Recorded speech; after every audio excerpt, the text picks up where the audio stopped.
Hi student, एक बार फिर गर्ग नाले जंक्शन पर आपका स्वागत है। हमने पढ़ाई का सिलसिला कक्षा 10 का शुरू किया था। आज इस वीडियो में हम आपको कक्षा 11 की कहानी शुरू कराएंगे, वो भी भौतिक विज्ञान। कक्षा 11 की भी भौतिक विज्ञान 2 भागों में बांट दी गई है, फर्स्ट पेपर, सेकेंड पेपर। हम पढ़ाएंगे आपको सेकेंड पेपर, लेकिन उसके पहले आपको कुछ जानकारियाँ आपको बता दें। जैसा कि आप लोगों ने कक्षा 9-10 में मात्रक पढ़े होंगे, मूल राशियाँ पढ़ी होंगी, लेकिन एक नई चीज़ यहाँ जुड़ के आता है, विमीय सूत्र या विमाएँ। तो इसका एक छोटा सा हम सेकेंड पेपर शुरू करने से पहले शुरू करेंगे, लेकिन शुरू करने का एक रास्ता आप जानिए कि सेकेंड पेपर शुरू कहाँ से होता है। तो उसका पहला जो चैप्टर है प्रत्यास्थता। हमने सेकेंड पेपर इसलिए चूज किया, ये सेकेंड पेपर कहेंगे नहीं क्योंकि अब आपका एक ही पेपर होता है, बस इसको 2 पार्ट बांटा गया है। तो दूसरे पार्ट का जो पहला पेपर है वो है प्रत्यास्थता, और प्रत्यास्थता में ये नया है, इंटरेस्टेड है और मज़ेदार है। तो हम लोग कंटिन्यू रखते हैं।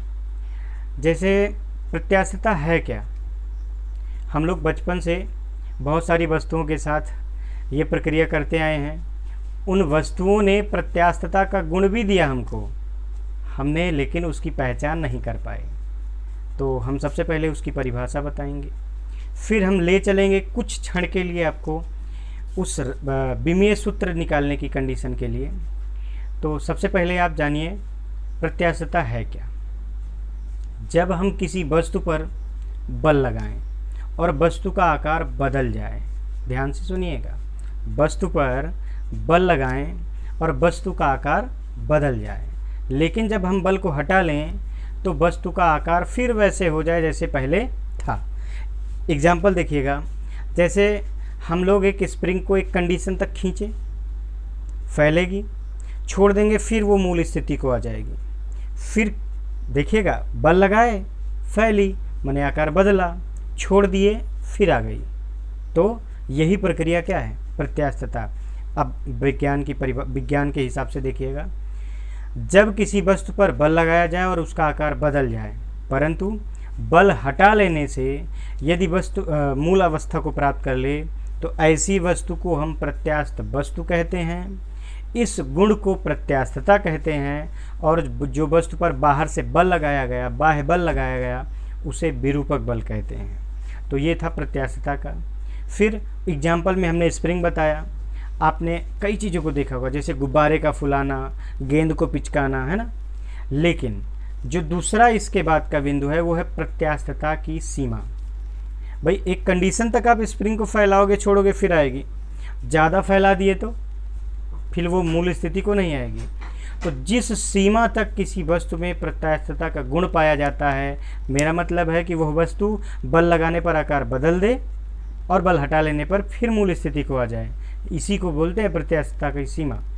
तो जिस सीमा तक किसी वस्तु में प्रत्यास्थता का गुण पाया जाता है उसे हम प्रत्यास्थता की सीमा कहते हैं। तो बच्चों, इस वीडियो से केवल शुरुआत की कहानी थी। अगला वीडियो लंबा होगा और कम से कम 2-3 बिंदुओं के साथ होगा, लेकिन उसके पहले हम आपको विमीय सूत्र का एक वीडियो बताएंगे, जिसमें आप विमीय सूत्र निकालना सीख जाएंगे।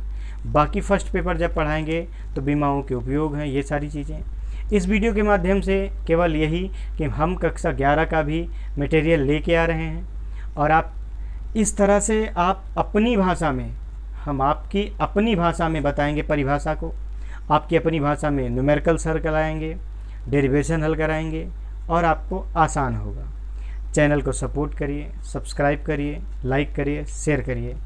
तब तक के लिए बहुत धन्यवाद, बहुत बहुत धन्यवाद, और अगले वीडियो बहुत जल्द ही आपको मिल जाएगा। Thank you.